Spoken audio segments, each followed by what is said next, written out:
Hear me all right? Yes, I can hear you. Great. Sorry about the environment. I'm in a unideal situation right now for That's this interview, but all good. That's fine. Yeah, hi, welcome. Um, yeah, let me talk you through what we're going to be doing today. First up, I'm just going to introduce myself, give you a Mhm. chance to introduce yourself.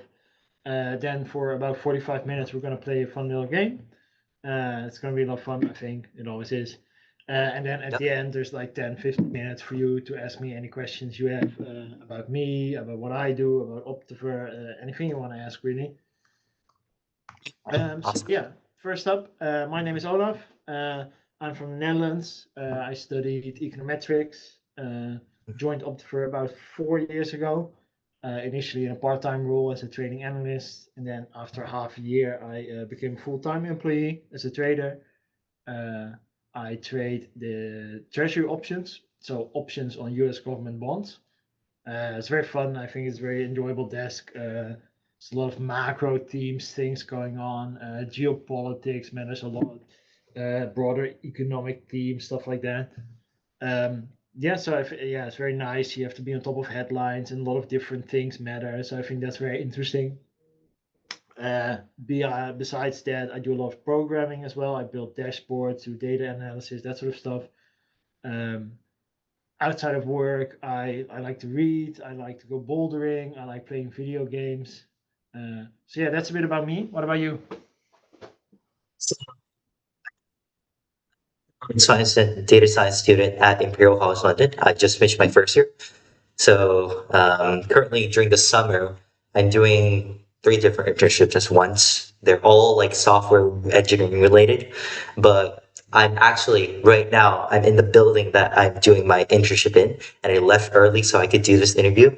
Uh, so again, not ideal, but it's been really fun. I've learned a lot during these like past couple of days. I literally started last week.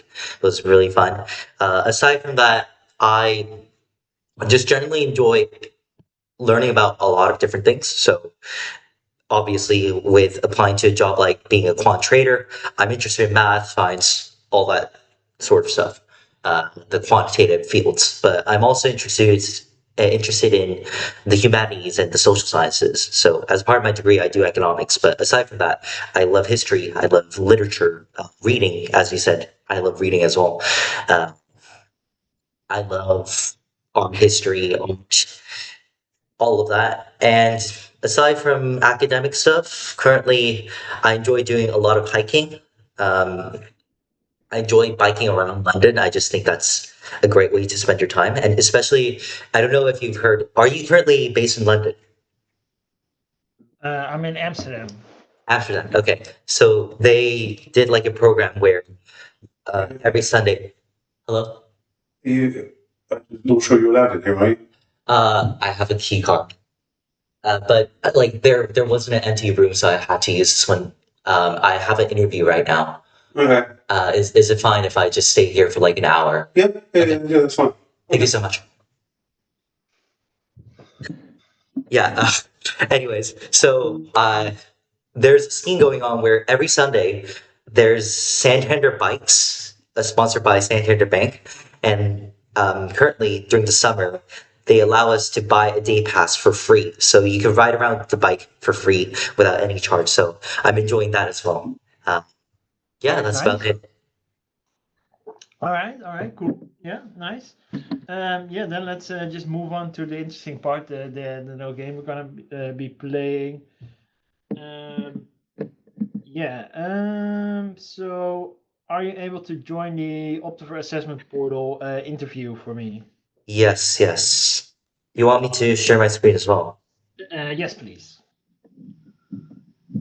Okay, see this screen.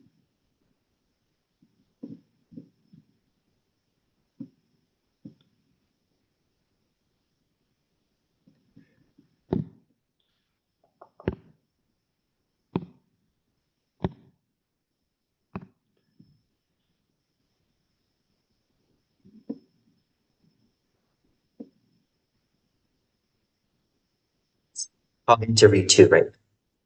Yeah, it's number 2 indeed. Yeah. Okay, got it. Yeah. All right. Oh, good. I see you on my screen. That's good. Yeah. Before we get started, few general notes. Yeah. During the game, try to think out loud. Take me along in your thinking. That really makes things a lot easier for me.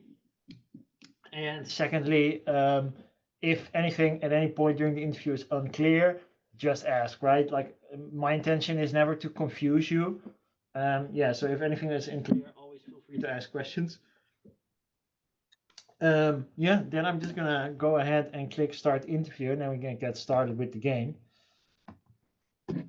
All right, yeah, maybe already a fun first question. If you see this in front of you, what do you think we might be doing today? Just the one card right now. I'm just thinking maybe like poker or, but it does seem like poker because there's four cards already there, and poker's five usually. There might be a variant of poker, or um, maybe some kind of there's bid ask. So I'm having I'm a little thinking bit some of kind trouble of hearing markets. you. The audio quality is not very good. I'm having some trouble hearing you at times. Like the audio drops out. Is there Can any? you hear me? Is it? Can you hear me all right? It's intermittently. It drops out here and there. Okay. Let me see. I have a separate microphone. I mean, it's a bit better now again, but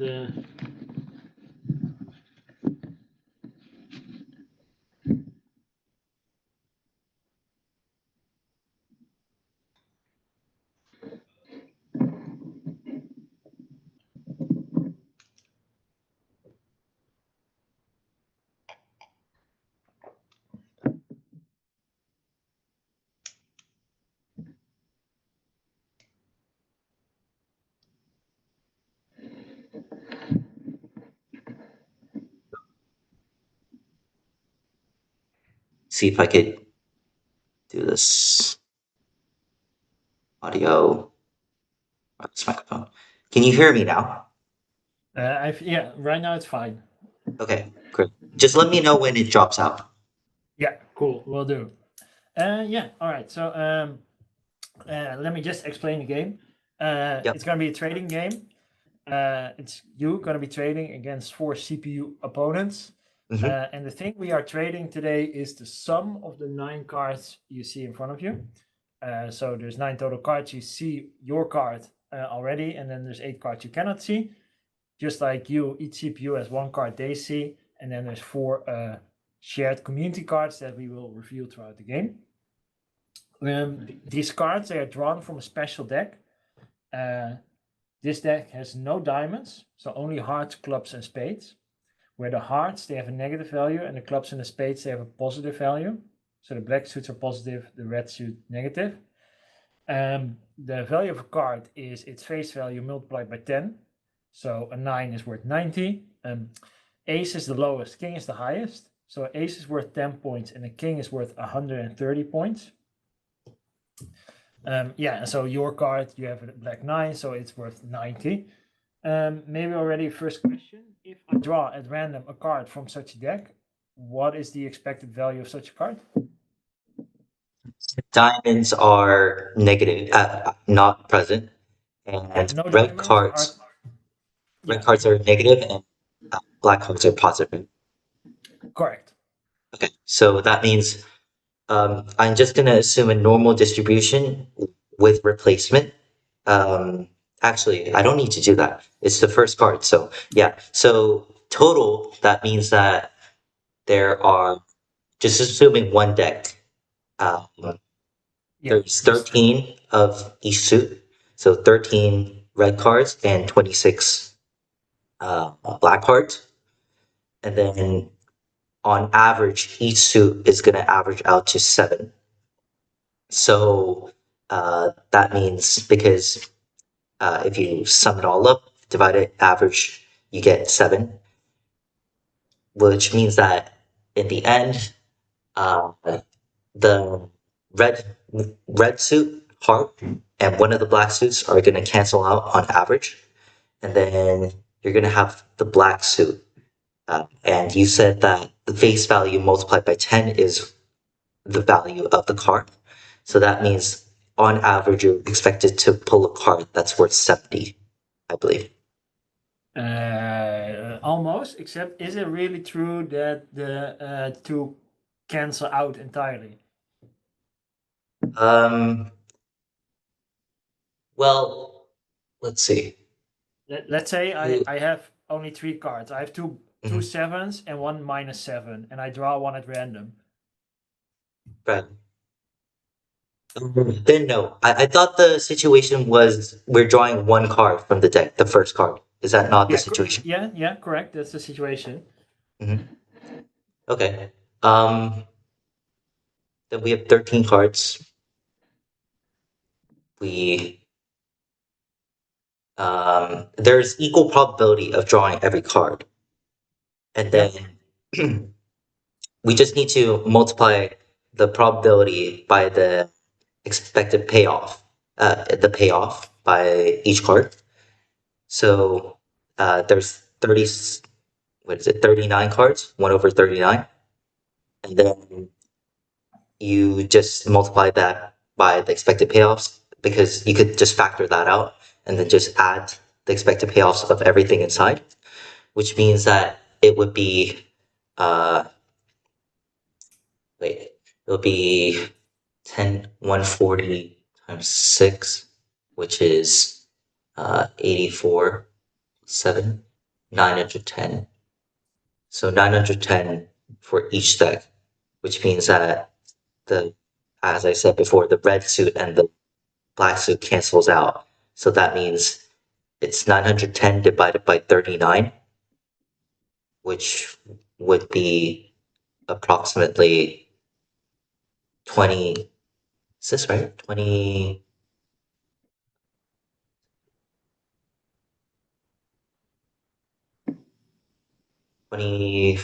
23, approximately. I agree on 23 being the final answer, roughly, because it's 70 over 3. So I think that's the last step you missed.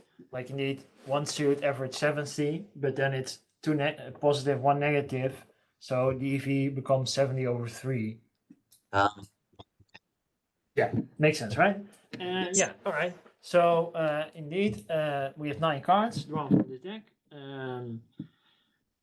We trade on the sum of the 9 cards. The way it's going to go is that one by one, each CPU player is going to make you a market. You already see CPU 1 making you a market right now. You can trade against the CPU. You can buy from them, sell to them, or do nothing. Then CPU 2 makes you a market, same thing. CPU 3, CPU 4. Then we reveal one of the community cards. Everyone gets to see this card. Again, each CPU, one by one, will make you a market you can trade against. Then we reveal another community card, etc. until we have revealed all the community cards. Then we trade one more time, and then the game is over. And obviously, the goal of the game is to make as much money as you can, either to trading or building up a position, whatever you think is the best way to make money.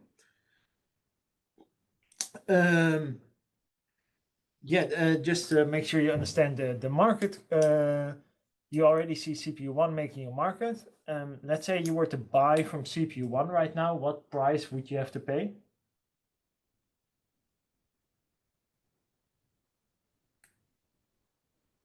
I'm afraid that the sound is again dropping out. I cannot hear you.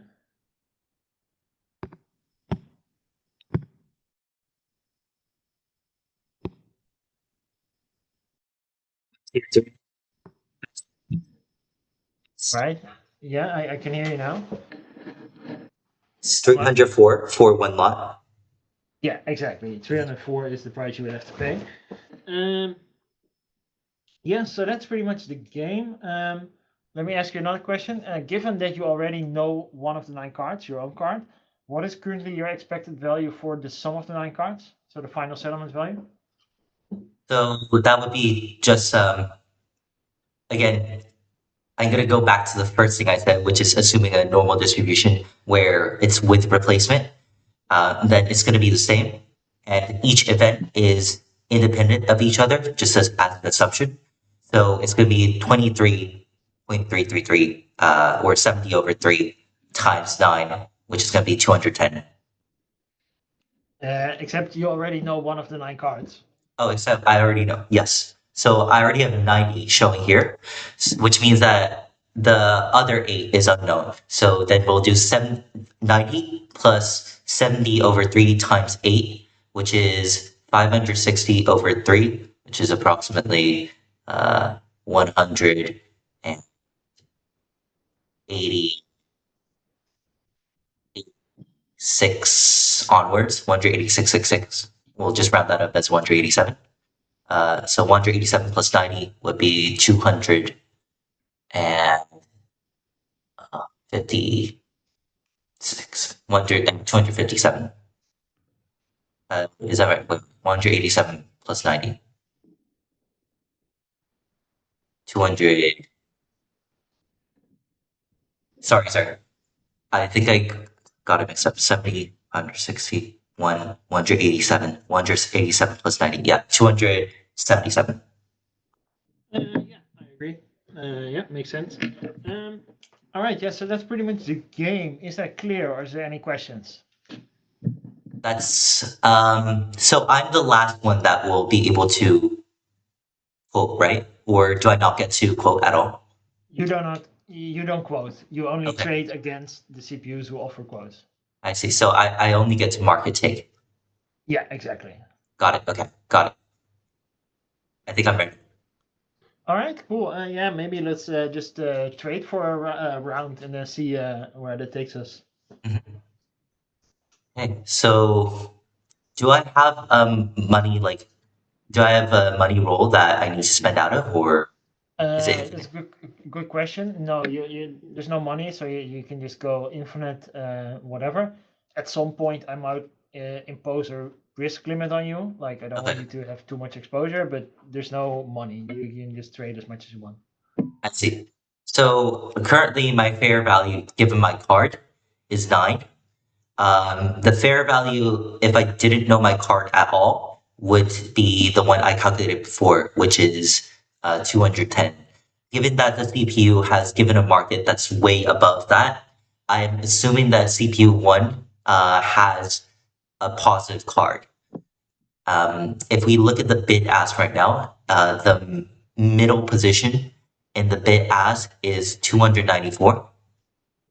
So if we try to reverse calculate maybe what card CP1 has. We said it was 187 for the 9 unknown cards. So we'll take away 187 from 294. That's 107. So it might be that CPU 1 has a card that's worth around 100 or 110. That's what I'm kind of gaining from the market. But seeing as I also have a positive card, this means that there's a higher likelihood than 50%, I would say, that the total sum of the 9 cards will be even higher than the ask, which is 304 right now. So in that case, what I would do, I would try to go maybe conservative because this is the uh, first round where I have very limited information. But the thing is, I also know that CP1 is putting a very high market.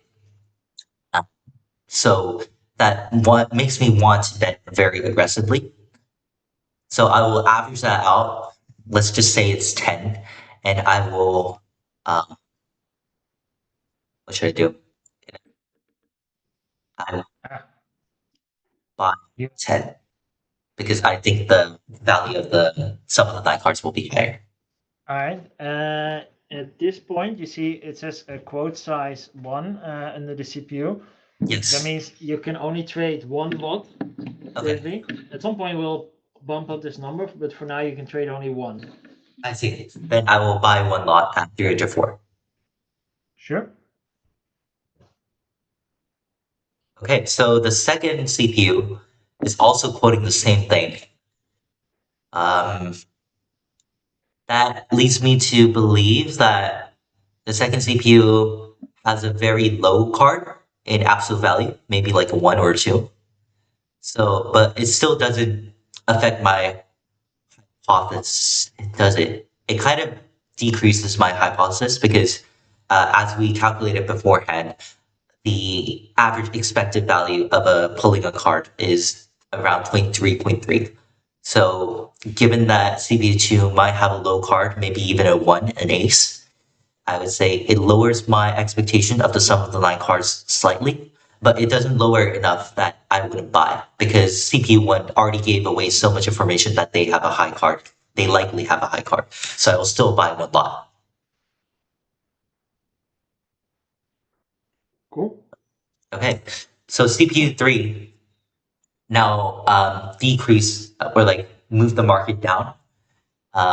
So it's 284 at 304 before. Now it's 229, 249. So it was a move of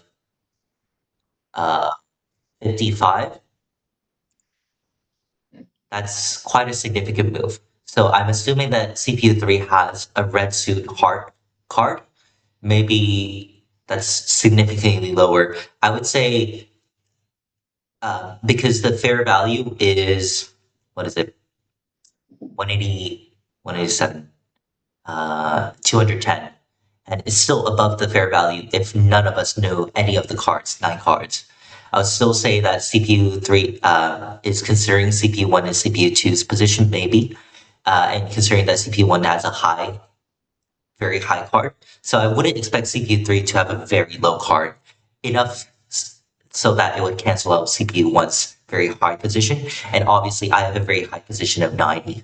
So I will still buy one here at 249 because just off of that,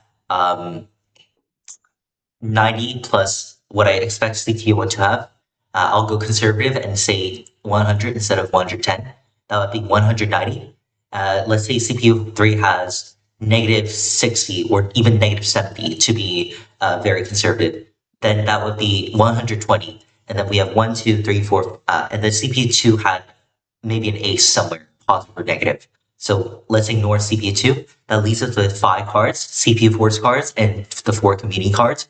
We'll set them their values to be the expected value we calculated beforehand, which was 23.3, which would give us 100.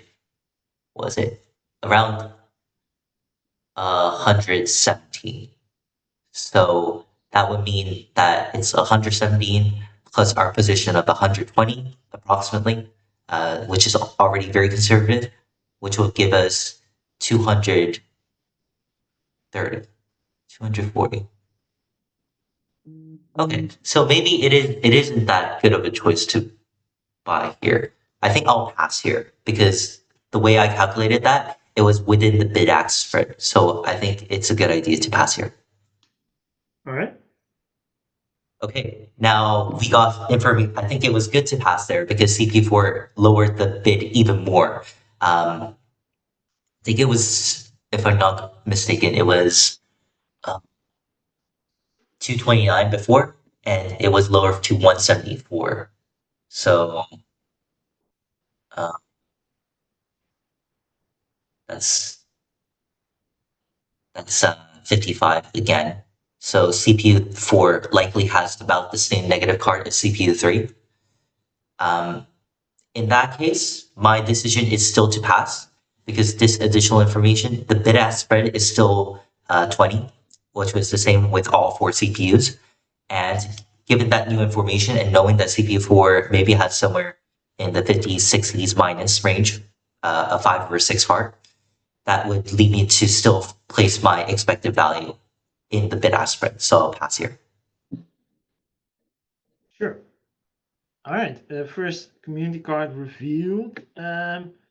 First question, maybe. Are you happy or unhappy with this card? I think I'm pretty unhappy with this card because, as we said, the expected value for a card is 23.3. This is 100. So all the bets I could have made by buying when CPU3 and CPU4 made the market, I could have bought and probably I would have gotten an upside instead of a downside. So I'm pretty upset. Sure, in sort of like, yeah, the trades you could have done. But what is your position right now? So right now, calculating my fair value, it would be around 190, 290. Let's see. No, I don't mean your fair value, but just the position, like the sum of the net trades you have done, basically. Okay, so CPU one I bought at 304, I think. CPU two I again bought at, I believe, 200, 244 or somewhere around there. So those are my two positions. I'm long two. Yeah, you're long too, and the fair value. What happened to the expectation for the fair value when we revealed this card? It went up about 70, 76. Yeah, exactly. So I would say that considering that you're long, you should be happy with this card showing up because you I guess basically so. made money, right? In expectation. Yes. Uh, yeah. All right. Let me actually. I will increase the volumes you're allowed to trade against each CPU a bit. But then to avoid that you go, let's say, infinite size, let's start limits. um, let's say you're now two lots long. What is the maximum amount of money you could lose on those two longs? Let's say independent of how much you paid for them, like independent of trade levels, just settlement. How much could you lose on being too long? So what is do we have infinite amount of decks? So when we pull a card, is it replaced? Good question. There is no replacement. There's no replacement. Okay. So in that case, the worst position that could occur here would be all of the other cards be the most negative cards possible.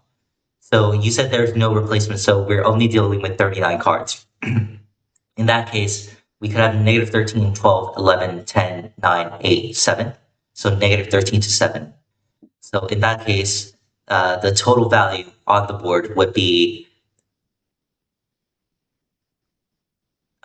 negative 600, negative 700.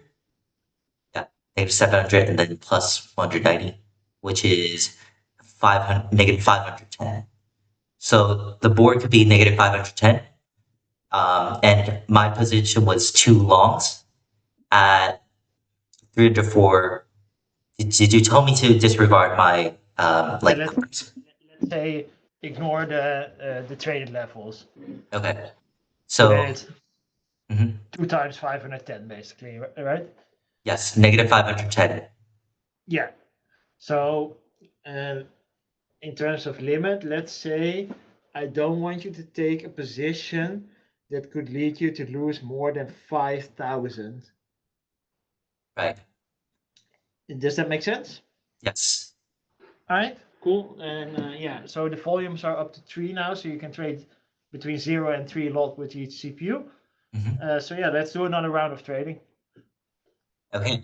Now that we have the limit of 5,000, um, I will assume that all the CPUs, we saw that CPU1, CPU2, CPU3, CPU4, they probably learned from each other. So I'm not assuming the bid-ask market to deviate too much from where it is right now. It might deviate, but just here, if we calculate the maximum amount I could lose per lot, I could be long, um, be long at 370, approximately 370, and then it was 510. So that would give me a loss of about uh, 880 per lot. So that means that maximum, because I have this strict 5,000 constraint here, maximum, if I put all of my loss into buy, um, I could do 6. No, not even 6.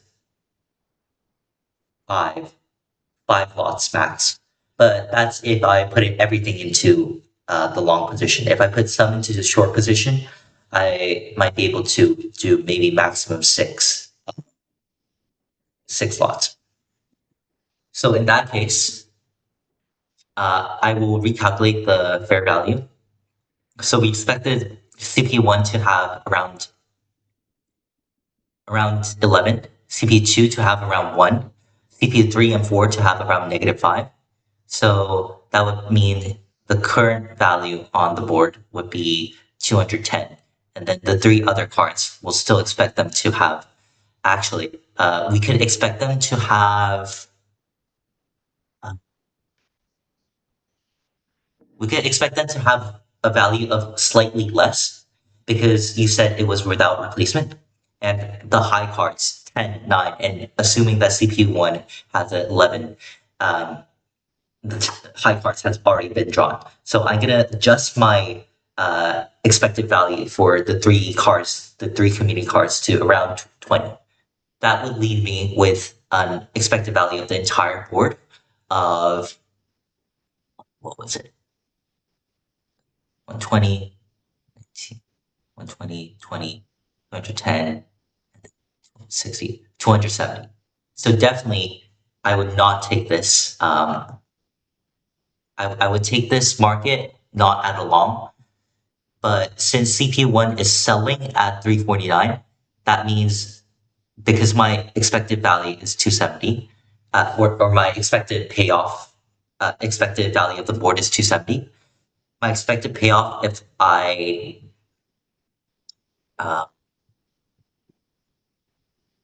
short at 349 would be around it would be around 79. So then I think I would, and CP1 seemed to be the most confident in putting the market at its highest amount. So in this case, I would go with 2 quotes instead of 1 quote, and I will sell at 349 for 2 quotes, 2 quote sizes. All right, cool. Okay, CPU2, again, I think most of the CPUs have figured out the market already, so they're saying the same thing. This time, as I said, my limit of the maximum drawdown is 5,000. So I will take care in not bidding more than 6 quotes. So that means I will lower my quote size here to sell 1, and then I will see what CPU3 and CPU4 does in terms of markets. Sure. Okay, CPU3 now lowered the market even further, which is expected. Why do you think CPU3 has a lower market than CPU1 and 2? I think CPU3 hasn't considered all the information, or either or it has an even more negative card than ever expected. So in the first round, it might have put a bid-ask spread or made the market at a point where the midpoint is at a higher expected value given it's their own card, just so that they don't reveal enough information to everyone else. So in this case, I would say just assuming that CPU3 is considering all the information in the market, CPU3 might have even more of a negative card than we initially thought in round 1. So I'm going to adjust my expectations and say that I think the decrease was, again, by 5. So then I would say CPU3's true card might be -10. In that case, we readjust our fair value calculation. Previously, we said that the fair value is at 270, but with the -50 added on, it would be 220. In that case, I think it's so smart to sell, so I will sell 1 lot here at 292.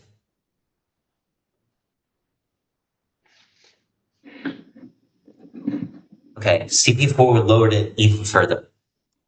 Now, at this point, either CPU4 has another very low card and it did the same strategy as CPU3, or what we expect the CPU3 to do in not trying to reveal its card number, or it's not considering the entire market. I think it's quite uncertain right now. So, and we already made 4 lots for the trades. So I think I'll pass with this one. Just knowing that CPU4 might have a lower card than -5 or -50. Sure. All right. Second community card. Same question. Are you happy or unhappy with this card? I think I'm pretty unhappy with this card because we adjusted our expected value for the rest of the 3 cards at 20 and we got a 40 card. So uh, it's a 20 difference from what we expected it to be. So the expected value now would be when we first calculated it, it would be 290. Um, but I think there was enough of a difference between where we sold at and the expected value that we still have a chance at we still have a chance, a decent enough chance at making money on those puts that we did last game. All right. Yeah. Yeah. Let me ask you another question. Let's say I give you the opportunity right now to see before anyone else does. Yes. One of the community cards. Mhm. First off, do you prefer seeing card 3 or card 4? There's which order was the cards drawn in? Is there a particular order? Particular order in which the cards are drawn? No. Okay, then it shouldn't matter whether I see card 3 or card 4. Actually, wait. So card 3 is going to be revealed first. So I think card 4, yeah, card 4 would be definitely better because that would give you more informational asymmetry. I agree. You just have one more round of, let's say, information edge. Yeah. So, all right. Now, then a very hard question. So I need an estimate, not an exact answer, definitely. But let's say I allow you to see card 4. How much money would you be willing to pay me to see card 4 right now? Okay. So on all of my position right now, uh, and based on my risk, I think the quotes, does it carry over all of the positions that I made in the previous rounds? Does it carry over? Yes, you have a total book. Yeah. Okay. And then is your constraint of less than do not lose more than $5,000 or whatever unit this is in? Is that for each round or is it for the total position? That is your total position. Total position. Okay. In that case, I would say uh, this is going to be so we did 2 longs at around 270, and then we did 4 shorts. I think the value was around was it yeah. It was at the total amount was average around 310. I would like to say. So um, the two already cancel out. So we bought it. We bought at 270, and then we're selling at 310. So we already have a position of -80 right now. So our net position right now is short 2 at around 310. And then you said we calculate the maximum drawdown in terms of -5%. The maximum upside right now would be based on these cards. It would be 1313, which is 216, 1212, and 1111. So 260, 240, 500, and 720 plus the 3 cards that were shown. actually, we already kind of know the CPU 1 to 4 cards. So CPU 1 was around 11, CPU 2 was 1. Let's say CPU 3 and 4 was around -7. So that would be 12, -2, which would be -20. And then the 3 cards shown added up is 230, so 210. And then the cards with the adjustment of the CPU 3 and CPU 4, I would say now the fair value is close to where we were at the start, which is 23 instead of 20. So that would be 46. So at the end, the fair value of the card right now is what was it? 210 and 256. 256. But actually, we don't need to know this information. Yeah. Yeah. Okay. The thing I was trying to do beforehand was correct. 13, 13, 12, 12, 11, 11. The worst possible case when in a selling position, which is going to be 500 plus 220, 720. And then on the board right now, there's already 230. So 950. 950 is the worst. And we sold at 310. So each lot right now would give me 640 loss maximum. So it's 1,280, which means that I have, and then I need to consider the 80 that I had before that was a guaranteed loss, which means that currently it's 1,360 loss. That is possible with my position, 1,360. And then for each quote I do, then it's about another sell would be maximum 500 of a loss round, and then a buy would be maximum around 800 to 900 of a loss. So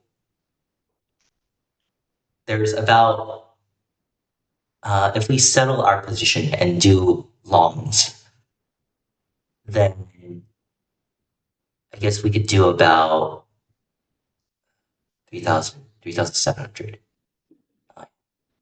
about 4 longs, and then for short positions, we could do about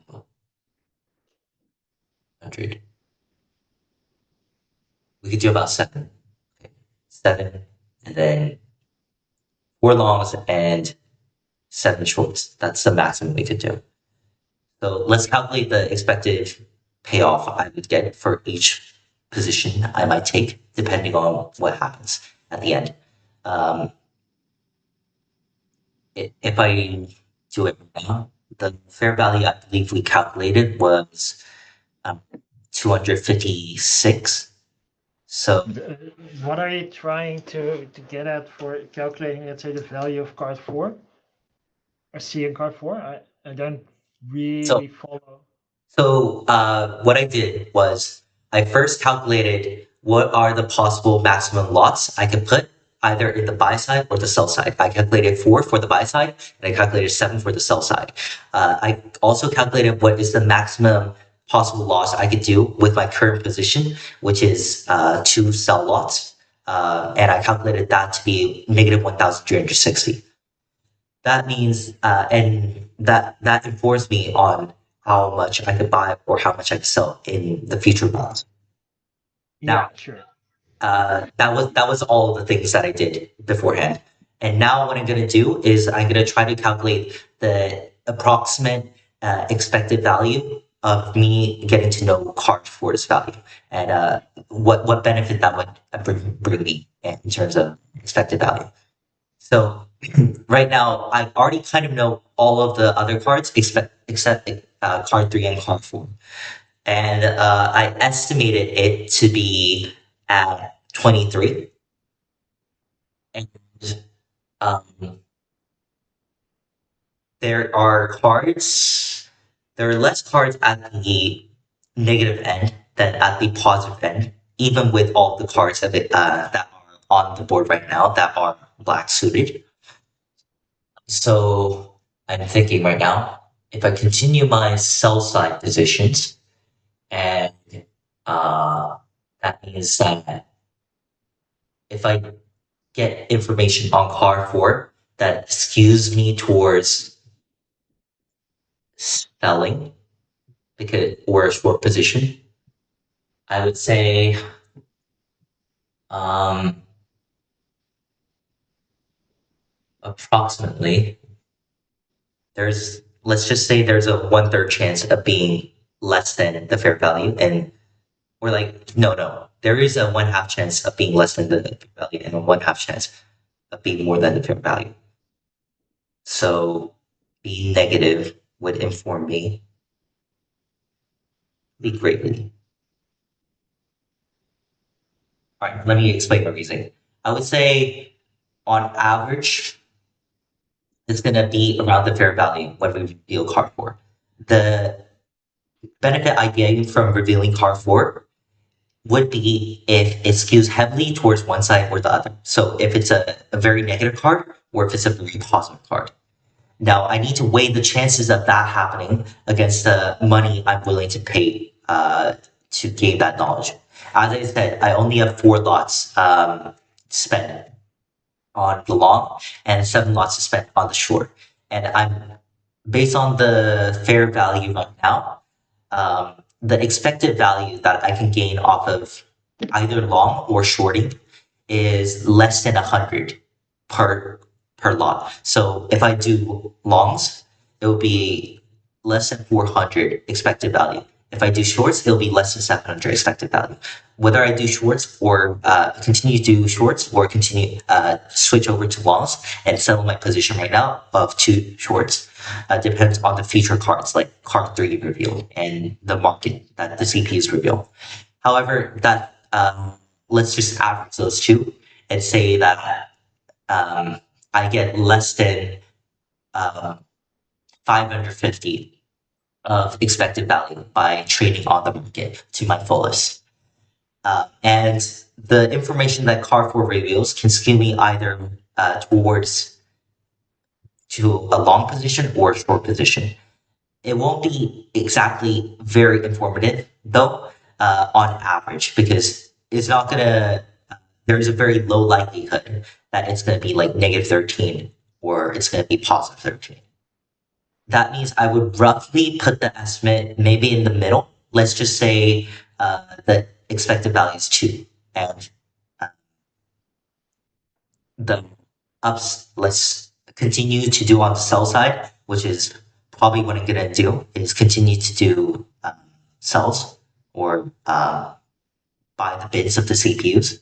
So the distance between the fair value right now, which is 23, and the maximum negative is 130. I'm going to place it closer to the fair value. Let's say it's going to be around -3 that we see Carrefour at. If that were the case, then that means that with that information, I am more aggressively gonna be able to go on the sell side. As we said, the expected payoff is around less than 700 for that. But the information is not that substantive to guarantee all of the sells that I do in the future to lead to me winning on all of my trades. So let's have that and say it's less than 350 that I will gain for it. Actually, it's even less because the card that we get, which is -3, it's not really that important in terms of sells. A card like -13 would be much more important. So in that case, I would put it even less than the maximum quote unquote expected payoff that we expect, which is around 250. So in that case, I would be willing to pay for Carrefour, to view Carrefour right now at this point with 250. All right, all right. Was there anywhere in my explanation that wasn't clear? Because I know I kind of rambled on. No, I get it. So Okay. price is $178. Up to you. Do you want to buy it or not? I do want to buy it. All right, you can click the buy button. Okay. All right, it's a 3. Bit of a low card. Yes. Yeah, all right. We're a bit pressed for time, so let's move on. Let's do some more trading. So it's a 3, which is around the fair value, which was very unfortunate for me. So I don't think it was worth it to buy that card. Yes, bad luck. I know.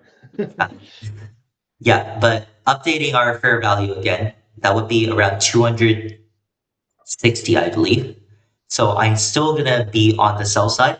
And now I know that CP1's behavior is so that they make the market at the very highest end of the spectrum. So they bid and ask at very high points. So in this case, I think I'll sell at 367 for 4 lots because I still believe that my uh, fair value uh, or the expected value of the board is going to be around 260. So I have an expected payoff of each lot of around 100. So now that leaves me with 3 more possible sell positions. And we also noted, we see how it dropped. So CPU1, CPU3, 2, 3, and 4, I think are the same behavior always of they seem to be distributed at equal divisions or equal distances from each other. So CP3 and CP4, I expect this round to be much less than before. So I'm gonna still maybe sell one. Actually, because I want to utilize my knowledge of Carrefour the most. So I think I will sell the maximum I can before I hit that negative 5,000 limit, which is 3, which will put me, is it 3? Wait, 7, 7, 5. Yeah, it is 3. Because that would put me at a position of net 9 short lots, which I think prevents me from going over the 5,000 limit, even in the worst case scenario. So I will use my information that I have of Carrefour in this round and not trade on the final round.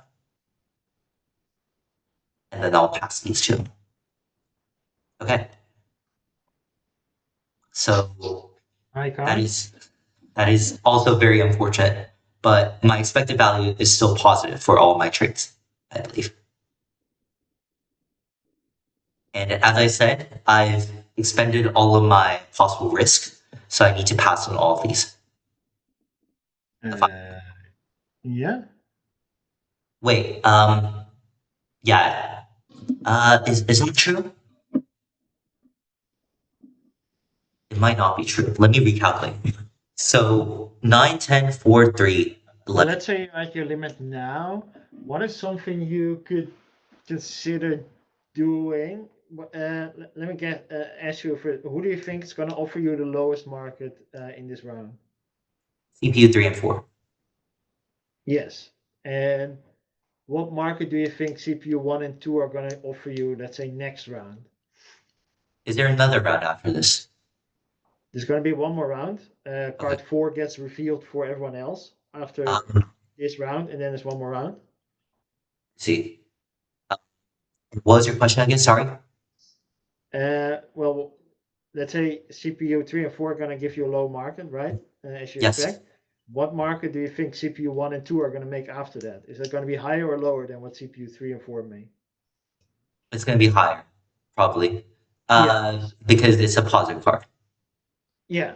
So, what could you, for example, do now in this round? Even if you want to be, let's say, on average selling or in total. I could buy back at CPU 3 and CPU 4's position. And so I could close some of my open positions. And um, given that CPU 1 and CPU 2, we're going to make some more next round, I could then, at the final round, um, buy or sell or do whatever at the final round. Yeah. Okay. Now, deciding on what to do. Um, let's see.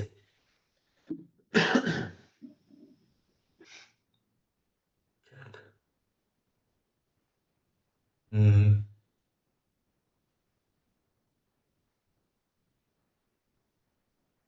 the only thing is, I don't think CPU 3 and CPU 4 are gonna offer a better market to buy. Or sorry, CPU 1 and CPU 2. Oh, are they gonna offer a better market? So currently, on average, I have positions at around 300, I'd say. And right now they're asking 466. So,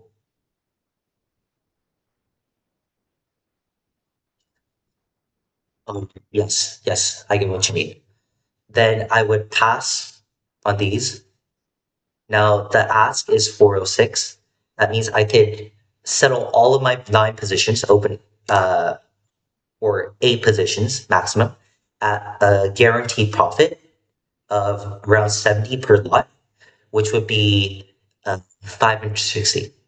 So I would buy, and then 346. I'll still buy it because I expect CPU 1 and CPU 2 after the reveal of car 4 to make me a market that would have a high ask.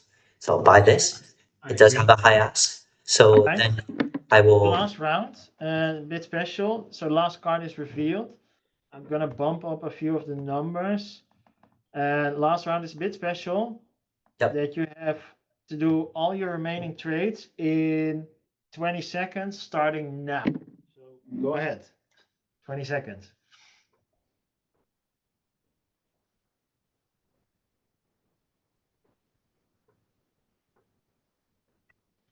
All right, nice. That's within time. Very good. Yeah. All right. So yeah, how much money do you think you've made? So by settling the 2 long positions, I lost $80. I'm just gonna say dollars. And then by settling the 8 open positions, I gained 70 per lot, so 560. So that puts me at a net position of 480. And then I had 1 lot uh, at for shorting at 330. And then I think I bought 10 lots at 470. Um, my fair value expectation for this board is 10 plus 4 plus 11 plus 3 plus 9, which is 37, 370. And then CPU 1 was, I think, 11. So that's 480. CPU 2 was 1, I believe, 490. And the CPU 3 and 4 was, I think, -6 each. So I would say it's 360 right now, the fair value. So out of my 10 lots that I opened at 470, I expect the expected payoff for each of the lots is 110. So I think I gained $1,100 from my final round of trades. So adding that onto the previous gains, which was 480, that would give me a final P&L estimate of 1,580. All right, sure. Let's submit. All right, I'll click show P&L. We'll see where we get. Ooh, it's a little bit higher settlement than you expected. Yeah. Unfortunate. Yeah, they have quite high cards. The Wow. CPUs. Okay. I didn't expect this. All right. Yeah, that was the game. Thanks. That was a lot of fun again. It always is. Mhm. Maybe one reflection question. Let's say we play the game again, different cards, but same game. Yes. Anything you would approach differently? CD. Yeah, same CPUs, just everyone has different cards. It's just different cards, same game.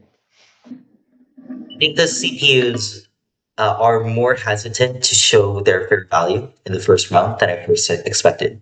So my calculations were the fair values, or not the fair values, the cards that the CPU in the first round was based on their markets, which was pretty tight. I thought it was only a spread of 20. But now that I see that there might be a lot of variation, I would say I would try to go a little bit more conservative and feel the market out.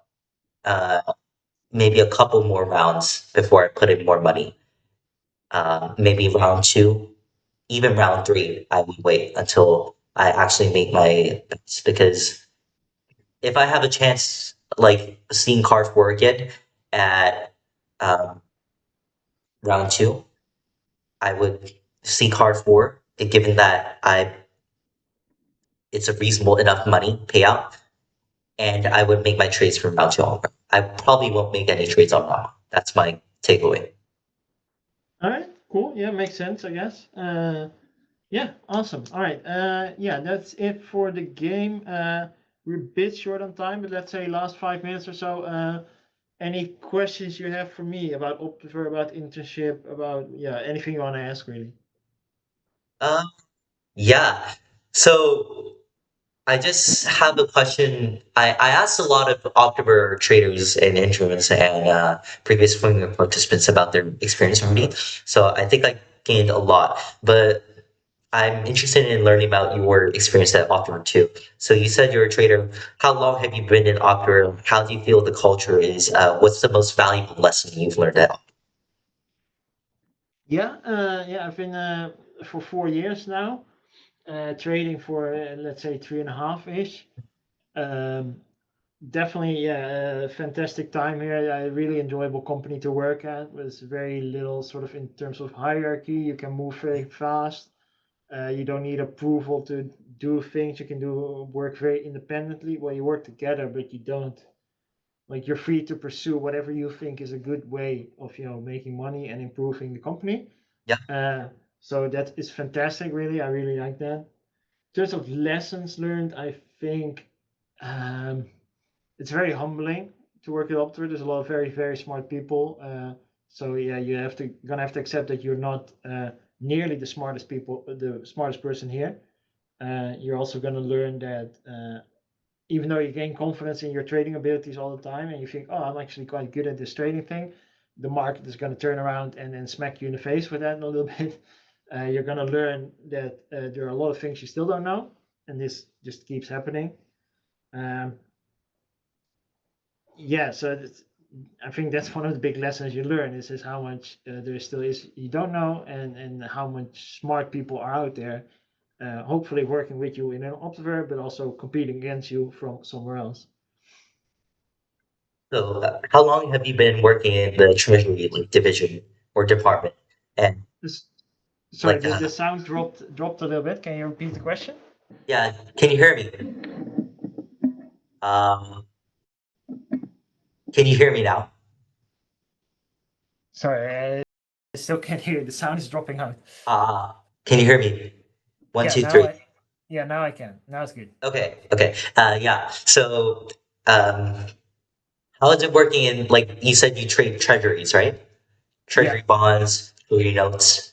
How is it to do that? Because I'm assuming it involves a lot of macro understanding as well. So, as a trader, how do you deal with combining your quantitative skills to think on the spot and make trades on the spot, maybe making fast connections, and also this like long-term macro models and computations that you need to do to understand the trading market?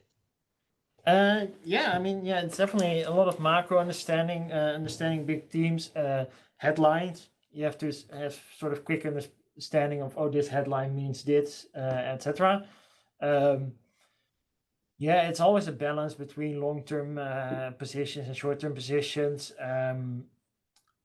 Yeah, I think all traders have this to some extent, where it's sort of you're simultaneously thinking about your longer-term ideas, but also you're looking at the screen very live, and as trades come in, reacting to it, having an opinion about it. That's something I think all desks have to some extent. Uh, yeah, as a market trader, you just need to be on top of the news, basically, I think, and sort of have maybe a bit more of a look back period, like look at historical parallels, like how did this happen 20 years ago? You know, what was the central bank policy 40 years ago, and how did the markets react to that? And see what lessons you can learn from that. That's maybe a bit different.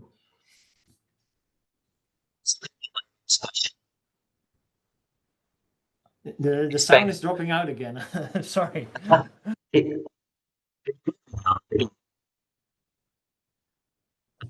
hear me? Can I again cannot hear you.